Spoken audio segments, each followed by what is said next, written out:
Hi friends, welcome to my channel mom Deepthi tips. మనం ఇంట్లో రాగి చెంబులు వాడుతూ ఉంటాం కదండి. గుమ్మం ముందు వాటర్ పెడతాము, అలాగే దేవుని దగ్గర వాటర్ అయితే పెడుతూ ఉంటాం. సో ఇవి ఎలా ఉంటాయి? నల్లగా ఉంటాయండి, బాగా మురికి పట్టి వాటి యొక్క కలర్ అనేది మారిపోయి చూసారు కదా, వీడియోలో చూపిస్తున్నట్టు ఈ విధంగా మురికి పట్టి నల్లగా అయితే ఉంటాయి. అయితే వీటిని క్షణాల్లో కొనేటప్పుడు ఎలా ఉంటాయో ఇప్పుడు కూడా అలాగా మెరిపించాలి అంటే ఫస్ట్ మనం కోల్గేట్ పేస్ట్ అనేది తీసుకోవాలి. ఈ కోల్గేట్ పేస్ట్ తోటే ఎంతో నల్లగా ఉన్న ఈ రాగి చెంబును కొనేటప్పుడు ఎలా ఉంటుందో అదే విధంగా మెరిసేటట్టు చేద్దాం రండి.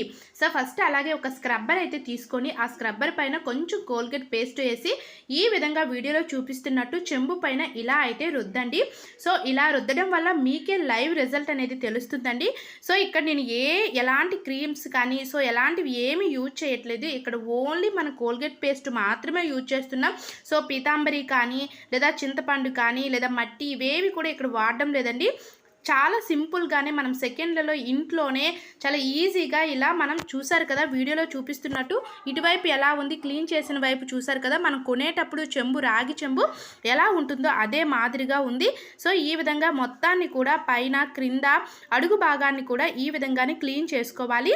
ఇలా మీరు కొంచెం కొంచెం తడి చేస్తూ క్లీన్ చేసుకుంటే మనకి పేస్ట్ అనేది పొంగు ఎలా వస్తుందో సో అదే మాదిరిగా వస్తుందండి.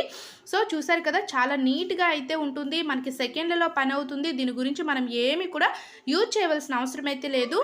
నెక్స్ట్ చెంబు లోపల కూడా చూసారు కదా ఎంత నల్లగా ఉందో. ఇదే విధంగా మీరు స్క్రబ్బర్ పైన, అంటే స్క్రబ్బర్ అంటే మరీ రఫ్గా ఉన్న స్క్రబ్బర్ అయితే కాదండి, స్మూత్గా ఉన్న స్క్రబ్బరే తీసుకోవాలి. ఇలా తీసుకున్న ఈ స్క్రబ్బర్ పైన కొంచెం పేస్ట్ యాడ్ చేసి చెంబు లోపల కూడా ఇదే విధంగా క్లీన్ చేయాలి. సో చూసారు కదా, ఇక్కడ నేను వాటర్లో వేసి చూపిస్తున్నాను, ఎంత నీట్గా ఉంది. మనం కొనేటప్పుడు చెంబు ఎలా ఉంటుందో అదే విధంగా అయితే ఉందండి. కొన్ని సెకండ్లలోనే మనం ఈ విధంగా చేసుకోవచ్చు. దీని గురించి పితాంబరి కానీ ఎలాంటివి ఏవి కూడా యూజ్ చేయవలసిన అవసరం అయితే లేదు. ఇదే విధంగా మీరు దేవుడి సామాన్లు కంచు ఉంటాయి కదా, కంచువి కానీ ఇత్తడివి కానీ అలాగే వెండి సామాన్లు కూడా ఈ విధంగానే క్లీన్ చేసుకోవచ్చు. సో ఎలాంటి ప్రాబ్లమ్ కూడా ఉండదండి. సో ఫ్రెండ్స్ చూసారు కదా, ఈ వీడియో మీకు యూజ్ అయితే ప్లీజ్ లైక్ చేయండి, అలాగే మీ ఫ్రెండ్స్ అండ్ ఫ్యామిలీ మెంబర్స్కి కూడా షేర్ చేయండి. ఇదే ఫస్ట్ టైం మన ఛానల్ చూస్తే మామ్ దీప్తి టిప్స్ అని సబ్స్క్రైబ్ చేసుకోండి. మన ఛానల్లో కిచెన్ టిప్స్, అలాగే కిచెన్ క్లీనింగ్, హౌస్ క్లీనింగ్ ఇవన్నీ కూడా ఉన్నాయండి. చూడండి, మీకు చూస్తే చాలా వరకు మన ఛానల్ అనేది యూజ్ అవుతుంది. Thanks for watching.